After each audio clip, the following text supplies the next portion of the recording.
Hello, everyone. Today we are joined by one of my favorite people in the entire world, Alex Kaschuta. She is probably someone you've heard of through her podcast, Subversive, which is how I learned about her. She also has a Substack at alexkaschuta.substack.com. It's called The Garden of Earthly Delights. She has excellent content there as well. So do check her out. Today we're going to talk about gender wars, which is really exciting because everyone loves talking about it. Come on, it's fun. Would you like to know more? I'd love to hear how you got on this topic, Alex. Oh, and I should also note, like, if you don't know who Alex is probably one of the most famous dissident intellectuals in sort of the idea space right now, in terms of and interviews a lot of other dissident intellectuals. Mm-hmm. Thank you. That's very, I feel flattered by that introduction. Sweet.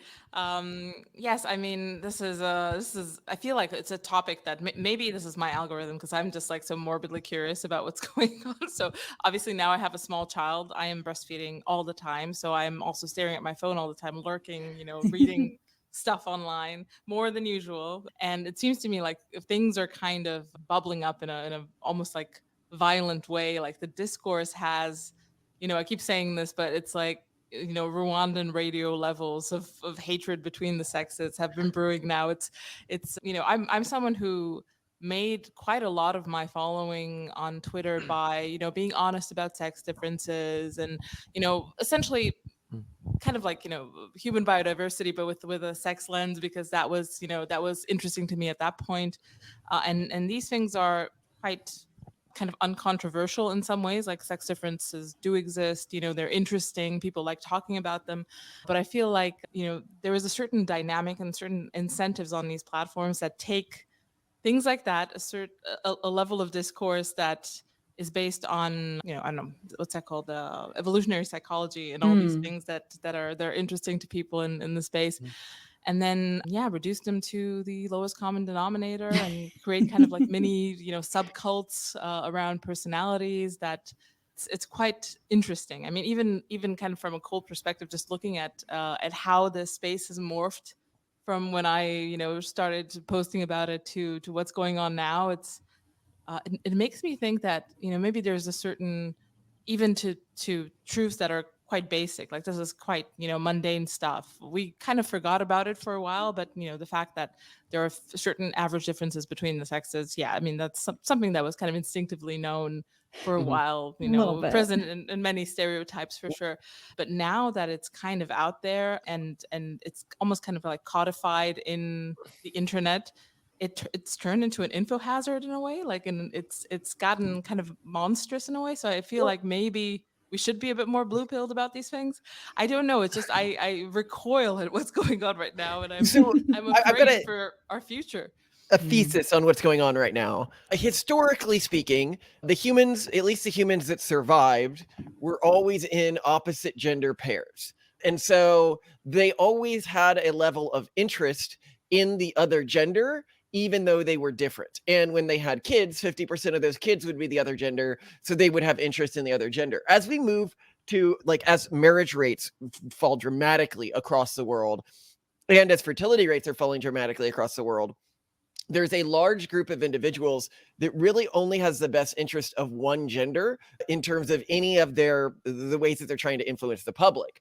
On top of that, we live in a society where I say sometimes I'm like, wouldn't it be cool if like Neanderthals were still around? Like you could interact with something that was almost like a human, but like had pretty vastly different mental proficiencies and perspectives. And I'm like, but we kind of live like that already. Like men and women could almost be thought of as two different sort of hominid species that live alongside each other. And historically, don't promote this in the dissident right. Be careful. That historically these two groups, they always had to work together. But now because they don't as much anymore, as soon as women got the right to vote, we were sort of on a crash course to a society in which one party represented the needs and wants of one of the two groups, and then the other party represented the needs and wants of the other of the two groups. And I do think that in a way, that's where sort of politics is drifting throughout the world, is a feminine mindset and a masculine mindset in terms of policy positions. Yeah. But yeah, open to hear your thoughts on this theory. No, I think that's fair. I think that's as someone who's a little bit skeptical about democracy in general, I don't necessarily know if it's that tied to the vote. I think it's more tied to the fact that materially women have kind of unlinked from the protection, like physical protection in terms of, okay, I'm fighting off invading predators, be those in the forms of men or I don't know, big cats and stuff like that. That was really necessary back in the day. And the fact that a lot of women really don't need provision from men. And I think there's quite a big class of men who kind of expected to have that, to bring that to the table. Okay, I'm going to provide for my family, or whatever parameter the society around them gave them. Like, for example, now you have the phenomenon of the two income household. It's pretty tough to maintain a middle class standard of living without making big sacrifices if you want to have a family, or children, multiple, many children in the style of the Collinses, without making some sacrifices in your social status, in kind of going down the rung of where you find yourself, as in your relative status, in the groups that you're in. So I think that's been a bit complicated, because essentially I Yeah. also draw from what I see around me, and Mm. I'm looking at, I have a lot of friends who would like to get married. And at one point I was really critical. I was like, okay, come on, you're 30 years old, women, come on, it's time to get married, be serious, it's a moment. But looking around, it is really tricky. I don't necessarily know who exactly these women are going to marry, because I have, men from my generation as well. They're not necessarily marriage minded. I know they're Yeah. online. There's kind of this idea that the men are just waiting. The women are kind of the bottleneck in the marriage market. They're sowing their wild oats. They're girl bossing. They don't want to get married. In reality, I think things are a bit more matching the old stereotypes, where women were a bit more marriage minded. Things have changed, obviously, but I think the old stereotypes still hold. Like, men in base reality, outside of online spaces, where every man's a future dad and super trad and can't wait to have pop out 10 children and provide for them, they're a little bit more reluctant to tie the knot for classical Yeah. reasons. I This think is you're absolutely right. And I want to unpack this a little bit. So I think what we're seeing in society, because I think guys, like when I tell a guy you're not actually marriage minded, they don't perceive it that way, and they perceive it as a woman's fault. And I think the reason is because they are being unrealistic. So this is the plan that these guys all have, because I've talked to them about it. They're like, oh, I'll reach like 30 or 40, and then I'll marry a girl who's like 25 or 22. These women are not going to marry you. The women who want to marry when they're 22 want to marry 23-year-old guys. Yeah, like Simone and I did when we got married. This is who those women are marrying. There are women out there who will marry you, but they are your age or around your age. And it is those women who are desperately out there looking for someone to marry. And then the guys are like, oh, nobody wants to marry me, because they're trying to lock down a girl who's much younger than them. And I've just consistently seen this phenomenon, because I don't know, some fantasy that's baked into guys when they're young, which is like, well, I have an infinite fertility window, or because they're over focused on fertility windows. Yeah. And it's like, if you care about fertility windows and you're a man, you need to marry young. This isn't like an infinite thing where, yeah, and so I think that that's what's creating this misinterpretation, is that the women who want to get married, when they can get married, like in their 30s, the guys are like, who wants to marry them? They've been passed around. And it's like, well, say the same for you. Why are you 30 and not married? Right? Yeah. You made the same gambit these women made. I think it's also, there's a growing popularity of content like this. 10 years ago, you had kind of red pill forums and pickup artistry and things like that. It's quite relatively niche. I think, maybe one in, 8 men knew about it, and, knew about Game, had read the Game or Right. something like that, like kind of the more analog version of this whole thing. Nowadays, I mean, I don't necessarily think there are many men in the Western world who at least haven't tangentially heard of Andrew Tate and kind of the whole sphere around him. I mean, he's kind of like, the spiritual godfather of the last man. People, he's kind of a Yeah. focus point, but there are kind of concentric circles of this knowledge of, female nature, all of this stuff, empty egg cartons. And this is partially derived from evolutionary psychology. Like, there are actual insights in it, and it is interesting. I mean, I've been kind of in these spaces for a long time, and it overlaps, like the Venn diagrams between evolutionary psychology, actual scholars of evolutionary psychology, and what the red pill says, or what some of the red pill people say, there's overlap. These are not completely overlapping, because there's also a lot of kind of lore that's very specific to the red pill. It's very selective as well. This is about female nature, not necessarily the interplay of male nature with female nature, because if you try to be too forthright about male nature, then no one's going to buy your ebook, because this just has a very specific target market. So to sell the ebooks that one wants to sell, it's all about, how to, female nature is duplicitous, the dual mating strategies, all this type of stuff that comes out of evolutionary psychology. Hypergamy, you hear all this, scholarly lingo being, presented, but not necessarily used in a certain way. Like, for example, the red pill sees hypergamy as essentially, if you drill down into it, is women dating anyone other than me. If that's, it's like anyone who has any sort of redeeming quality, be it looks or money or social status or being funny or tall or short or, whatever thing that is attractive to the woman is hypergamy, because, this guy has it and I don't. So it's it's such a silly concept. It's like women want to date up. Everybody wants to date up. Men want to date up. What, you want to date down? Like, who wants to date down? Like, why is this? They're like, I'm going to tell you this horrible secret about women. They like trying to date people who they think are higher status than them. And it's like, yes. I do too. Exactly, Another thing about Andrew Tate that I want to get on here is, have you ever seen our Andrew Tate is Blippy takes? Like on the I think you mentioned that on my podcast as well. On the commodification of the male identity, which is to say, if our listeners don't know who Blippy is, he's this guy who a lot of kids watch these days, and he like dances around fire trucks. Whoa! Look, this right here, this is a hydrant wrench. You use this to open up the fire hydrant.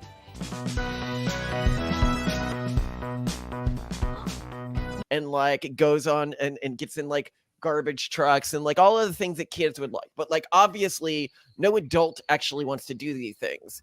And we argue that Andrew Tate's online identity is optimized around what like a teenage boy would think that an adult man wants to do with his life, but that like very few adult men actually want to do. We can't not booze. We need booze. We need some like booze, Aikido. How you know Aikido without booze? But he's really gotten good at packaging this sort of instinctual masculinity that young boys feel, and then selling to them a pathway to achieve this thing that no one should want to achieve anyway. And I think in creating these sorts of aspirational pathways, because on the right we have as much of a problem with this on the left. On the left we may condemn individuals who go out there and create this illusion of like a lifestyle where they're just sleeping around a lot and they are all polygynous and all whatever, right? And we're like, oh, how horrible that you have created this aspirational lifestyle that doesn't correspond with kids or like actual happiness. Or we've been playing a lot of the end scene from The Gladiator, where we're like, this is what heaven is, right? It's the farm with the wife and the kids. But on the right, we have the same thing. I mean, how is Andrew Tate any different in sort of the aspirational life that he's showing people? Because it's not a life that leads to productive, stable relationships. I have a question for both of you though, and because I'm not really sure, this is something I wonder about, but I don't know if it's maybe really what's playing out. I feel like to a certain extent, globalization, the internet, etc., has allowed us to sort of culturally homogenize. Like there's less differentiation between us, between men and women, between different cultures, between different nations, and people are in these various tribes online, but there's a lot more similarity. And perhaps a lot of the polarization that is emerging between men and women has more to do with homogenization and less to do with there being like serious differences. What makes me think this is because when you look at a very, very homogenous nation, South Korea, you're seeing some of the most antagonism between genders, essentially because there are no super different racial and ethnic and religious groups really in South Korea. Instead, the way that people are choosing to galvanize is based on gender. And so you have the four no's movement among women, you have men who are extremely resentful, and of course then you have this major prenatalism problem. could it be that part of what's going on with gender wars online is we're also seeing a little bit less balkanization of other groups? People don't necessarily feel like they belong to some specific group aside from their gender. Like it's the easiest thing to identify with. And then that's what might be causing this to become more pronounced. I don't know. It's just something I'm wondering about, and I'd love your thoughts. Yeah, I think, if you look at how politics works online, there's polarization on every dimension. And like you said, this is kind of the most close to home thing where you almost inevitably have frictions. You already have frictions within the family. So you either have mommy issues or daddy issues if you're online, probably one of them at least. And, that's already kind of a gendered strife that you bring to the table. And then obviously as a red-blooded individual, you probably will pursue romantic relationships. You're going to have rejection. I remember, being in middle school and not very attractive and, getting rejected by boys. And if I had whatever the femcel manifesto to hand at that point, I would probably gone down some sort of rabbit hole, condemning my life and not realizing that, by the time I turned 16 and I know my cup size would go up, all my problems would be solved from that perspective. But this is the type of thing that just wasn't available at that point. So I kind That's of a good had point. to muddle through and just kind of take it on the chin and wait for things to get better and keep trying and smile at the cute guy and and then hopefully something will work out, and it did. I guess for some people maybe it takes longer, some people it never happens, and for those people there's more and more of this kind of palliative care for your ego online, and there's nothing more kind of um, injurious to your person than being sexually rejected. And I think especially for young men, it's very scary and damaging. And if you have all these kind of meta narratives of why this is happening and of why women are demons, and on the other end, you have a lot of kind of porn culture, and even if you're a young woman, you're like, okay, you hit puberty, and then you open up the internet, and you know it's just boobs and ass. And obviously this is kind of what the younger men also relate to. Okay, this is kind of what femininity should be. This kind of trickles into your first relationships if you have them. It's a scary environment. It's like you go from 0 to 100 in very scary waters. And I remember that was the case even when I was in high school. I hadn't heard about porn, but my first boyfriend clued me in on everything that I needed and didn't need to know. And it was a very frightening time, actually. And I can't even imagine how much this whole thing is ratcheted up. And it doesn't surprise me that younger women have all sorts of desires to transition, and extreme forms of feminism are taking root in the Zoomer mind. And yeah, I mean, things are polarizing because the enormity of the opposite sex online and its detailed darkness is presented and reflected at you every day, and it's extremely frightening. I mean, I'm not surprised that men are incels. I went into a rabbit hole a few days ago. I didn't know about this. There's a whole subculture. Obviously, incels have their own lore, their whole thing. But for some reason, on those kind of TikToky videos on YouTube, they showed me some incel videos where there's kind of this whole group of male models that they all idolize. Male models that I have never heard of as a woman who apparently loves these guys, these chads, and they've kind of picked out for the proportions of their faces and things like that. And Okay. it's all these guys saying, "You'll never be Chico." Apparently Chico is a guy who they all love. And it's just such a deep rabbit hole of, this perfectly proportioned twink looking gentleman. Yeah, I don't know. It was kind of, sometimes when you stumble onto something that's not yours and is so exotic and has so many layers of lore and things that people have been thinking about, it was very startling to me, especially because this is apparently, they're kind of codifying what it is to be attractive to women. And it's such a failure of cross-sex mind reading. Like a lot of this this incel stuff is because it's this wild like here. I cannot Sydney elevate Sweeney this. of men. Yeah. Yeah, one of the things that I often mention in the podcast is that I am what most women consider to be a very attractive man, and men like in the comments will be like, "That can't possibly be true." And I'm like, "No, I'm not what men consider to be an attractive man." But and then they have these aspirations of body types and attitudes, that don't correlate with what the other gender actually wants. Instead, it is an idealized version of what their gender wants. And we're seeing the same with women. I think we're seeing the same with women too. Yeah, I mean, what do women want? Like, I'm just look, like, I'm just telling you, like, guys, look at the guys who young girls are drawing. These are elf men. Come on. All the young girls are into like this twink elf man look, or they're like depressed dads, or they're like.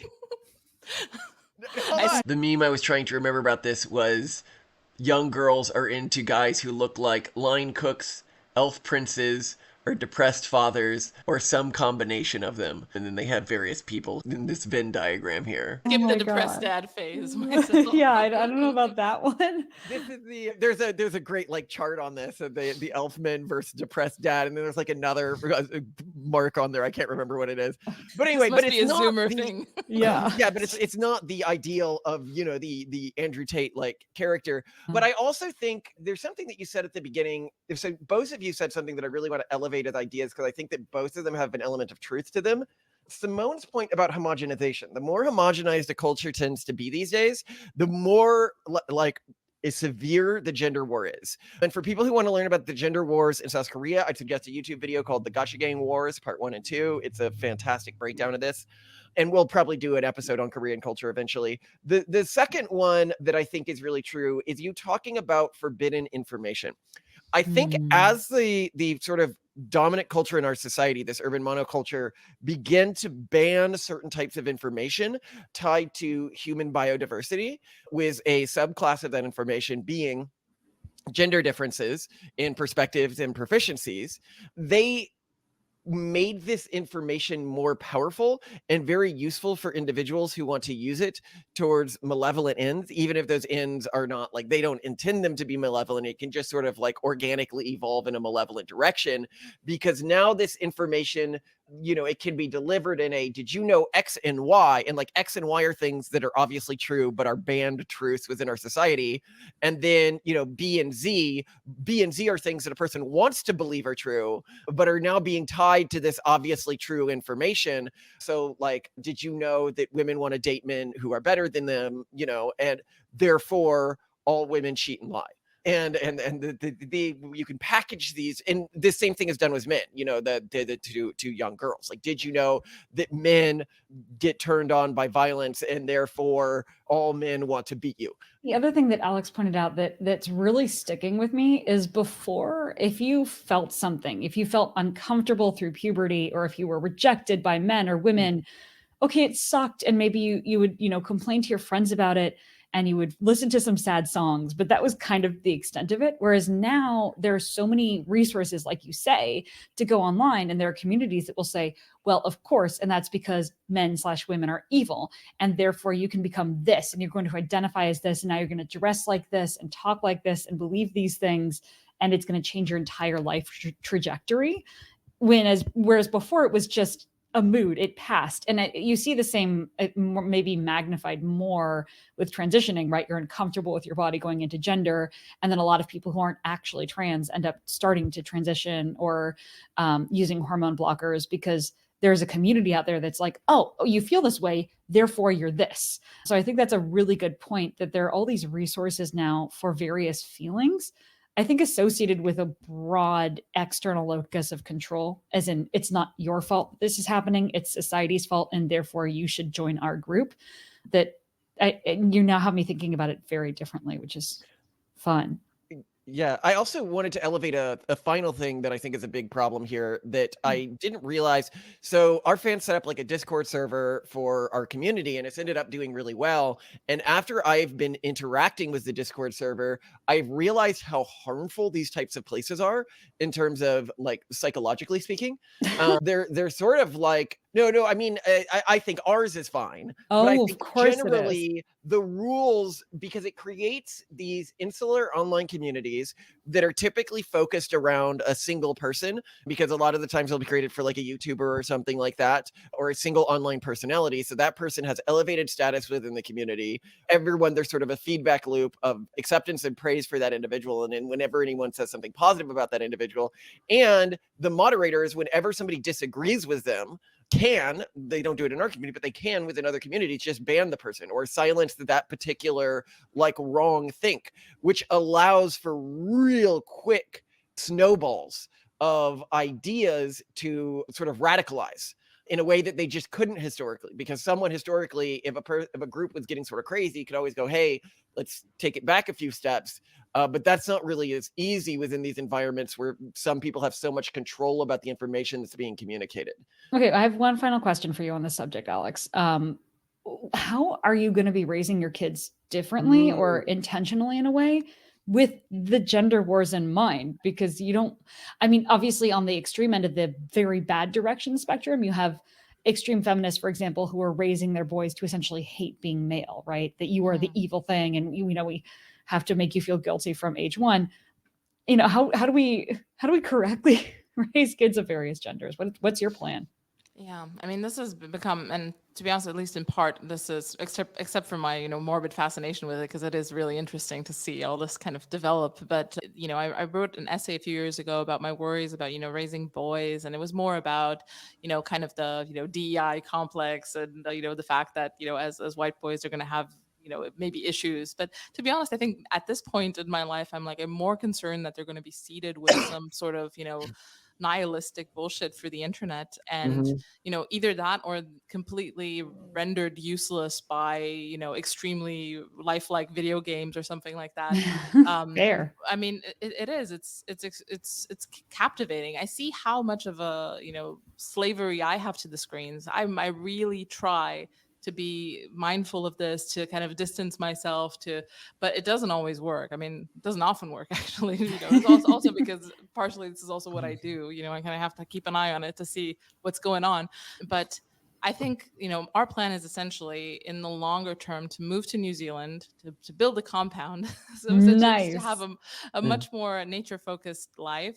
And what we have there is a lot of Ben's extended family, which is my husband.